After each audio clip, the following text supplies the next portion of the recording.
It was sent here yesterday. Ito po yung informing the senators that we have provisionally accepted them to the program. Tapos i-evaluate namin sila as state witnesses, pero bibigyan ho sila ng security mula po sa sulat na to ay matanggap na Senado. Since they're still under itong tatlong taong ito, si Bryce Hernandez, JP Mendoza, and Henry Alcantara, ay nasa custody po ng Senate at naka-contempt. Hindi po namin sila binibigyan pa ng security. Pero ini-inform po namin kayo na bibigyan na namin ng security. And then we have to process also Mr. Diskaya again tomorrow.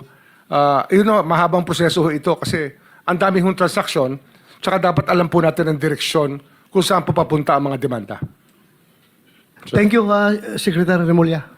Mr. Chair, okay na ako. Thank you. Chair, Mr. Chair, Yes, Senator Marcoleta. I just want to make a record that when I approached the Secretary of Justice together with Engineer Bernardo, both of them committed that Engineer Bernardo will go to the DOJ accompanied by the DOJ Secretary for the purpose of filing the appropriate charges only. And Engineer Bernardo will not in any way add or alter the affidavit that he presented before us. Meaning to say, no additions, no subtractions, walang alterations. Whatever copy that he distributed to this committee will be just that.